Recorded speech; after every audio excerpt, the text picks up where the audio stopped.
kasih karunia dari Tuhan Allah Bapa kita dan anaknya Tuhan Yesus Kristus yang menyertaimu. Bapak, Ibu, saudara-saudara, firman Tuhan renungan untuk kita hari ini, hari Jumat tanggal 6 Agustus 2021, dari Yesaya 45 ayat yang ke-7.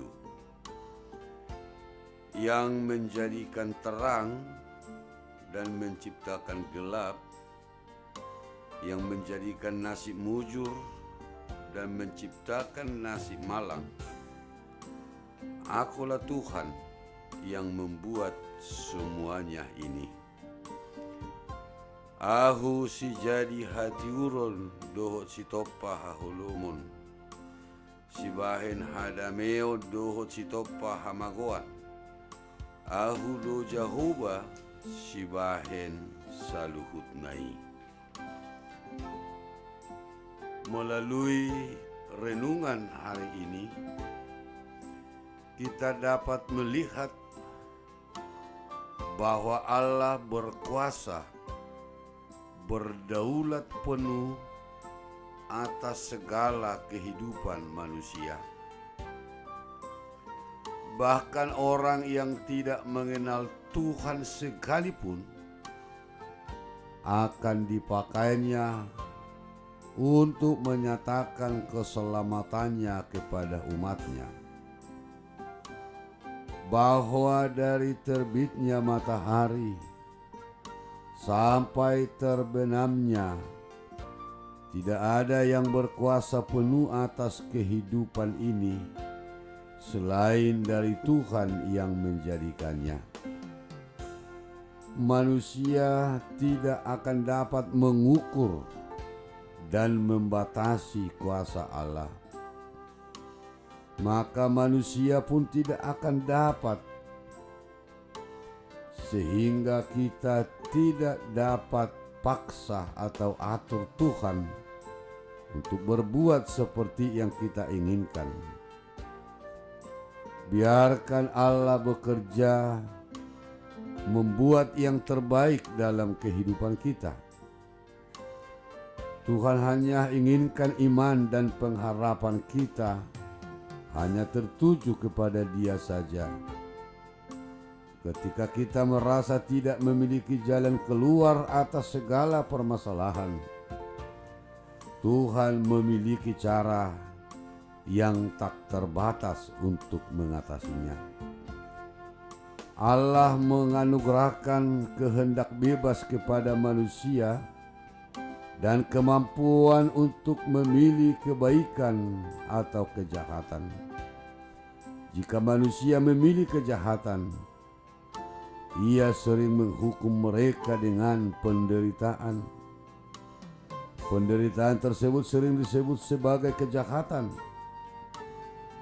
Faktanya, dari ayat pertama Yesaya 45 ini menunjukkan bahwa Allah berbicara tentang kekuatannya untuk menaklukkan para pemimpin dan bangsa-bangsa yang menentangnya atau seseorang yang disukainya. Allah akan menciptakan perdamaian atau kejahatan, tergantung kelakuan yang dilihatnya.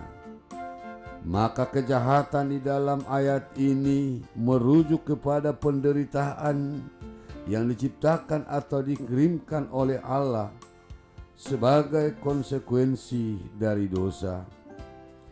Hal ini tidaklah menyatakan bahwa Allah membuat orang-orang melakukan dosa atau kejahatan.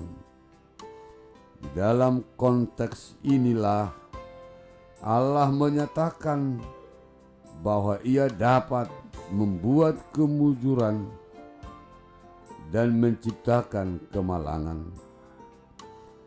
Perdamaian di sini dibandingkan secara kontras dengan kejahatan, yaitu terdapatnya penderitaan dan penindasan. Allah akan menciptakan perdamaian atau kejahatan tergantung kelakuan yang dilihatnya.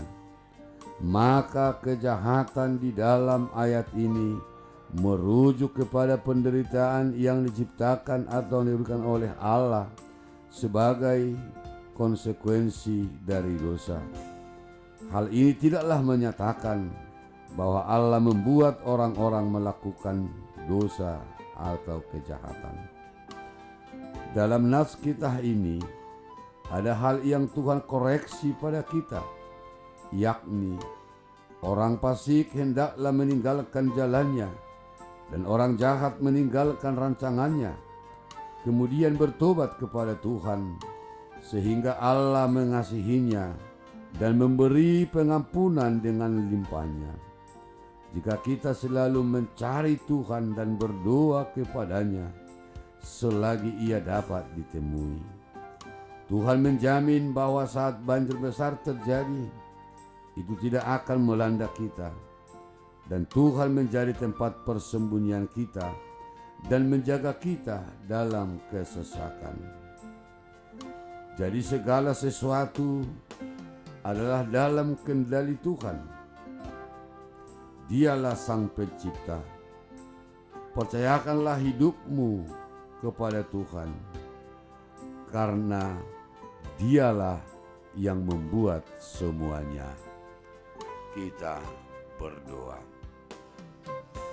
Engkaulah Allah yang Maha Kuasa, yang menciptakan segala sesuatunya.